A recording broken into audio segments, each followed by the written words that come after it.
Olá, pessoal! Hoje nós vamos falar sobre substantivos. Substantivo simples e substantivo composto, tá certo? No livro de vocês vai ter essa história aqui, ó, em quadrinhos, certo? E vocês vão ler ela com atenção. Tem aqui um arco-íris. Vamos ver se no fim dele há um baú de ouro.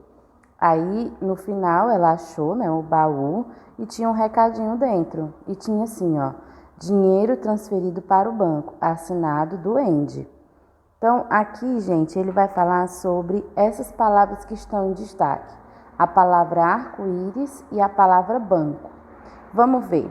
O substantivo banco, ele é formado apenas por uma palavra. Então, ele é chamado de substantivo simples.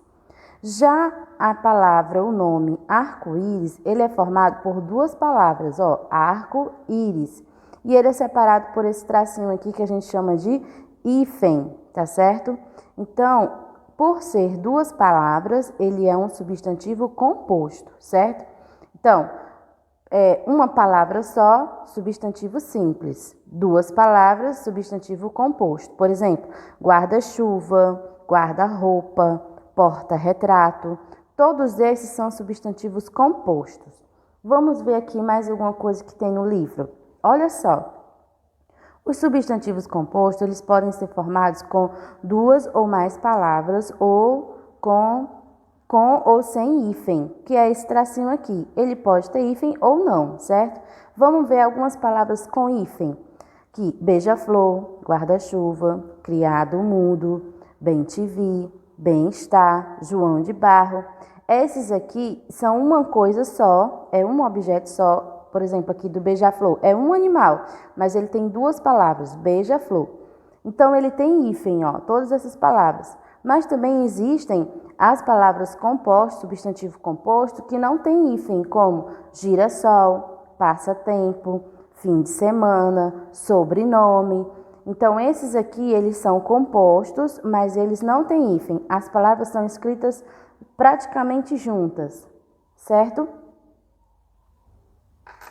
Também nós iremos estudar hoje sobre e sob, certo? Sobre com BRE no final e sob sem o RE.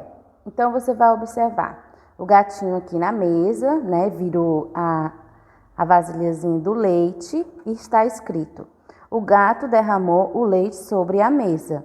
Sobre quer dizer em cima de algo. Olha, ele está em cima. Então, ele derramou o leite em cima da mesa, tá? E vamos ver esse daqui. O gatinho derramou, né, ó, o gato derramou o leite sob a mesa. Sob quer dizer embaixo de algo. Então, a diferença, né? A diferença entre sobre é em cima e sob, sem o R e o E no final, é embaixo, tá certo? Muito fácil, gente, bem simples. Também, gente, hoje nós estaremos vendo os tipos de frase. Vamos ver alguns exemplos de frase aqui, ó, do João. João comeu todo o pudim, certo? Aí tem, João comeu todo o pudim? João comeu todo o pudim? Observe que a diferença dessas frases é que no final delas tem uma pontuação. No final nós temos o ponto, nessa primeira frase nós temos um ponto final. Na segunda frase nós temos o ponto de interrogação. E na terceira frase nós temos o ponto de exclamação, certo? Ó, primeira frase, ponto final. Segunda frase, ponto de exclamação. E terceira frase, ponto de interrogação. E na terceira, ponto de exclamação. Observe que as palavras são as mesmas, mas o sentido dessa frase, elas mudam a partir dos pontos. Então, aqui nós vamos ver três tipos de frases diferentes. Vamos lá. De acordo com o sinal de pontuação utilizado, as frases podem expressar diferentes ideias, certo? E as frases, elas podem ser negativa, onde elas declaram algo de forma positiva ou negativa, e sempre serão terminadas com um ponto final. Por exemplo, Paulo gosta de sushi. Paulo não gosta de sushi. Então, aqui nós temos uma frase negativa, certo? Também nós temos a frase interrogativa. E ela é marcada pelo ponto de interrogação. É quando ela termina sempre com uma pergunta. Ela indica uma pergunta. Por exemplo, esse curso é bom? Então, essa frase é interrogativa. Quando tem um ponto de interrogação, é interrogativa. E também nós temos a frase exclamativa, que ela expressa surpresa, admiração, medo, né? E elas sempre são terminadas com um ponto de exclamação. Quase morri de susto. Então, gente, as frases, os tipos de frases, eles vão depender de qual é o ponto que está no final da frase, né?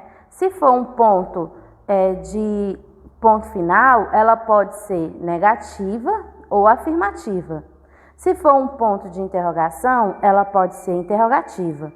E se for um ponto de exclamação, ela pode ser exclamativa, certo? E também muda quando você for ler a frase. Quando é um ponto de interrogação, você lê como pergunta. Um ponto de exclamação, você vai ler como admiração, como medo, surpresa, certo? E o ponto final você vai ver se é positivo ou negativo, né? Afirmativa ou negativa. Tá certo, gente?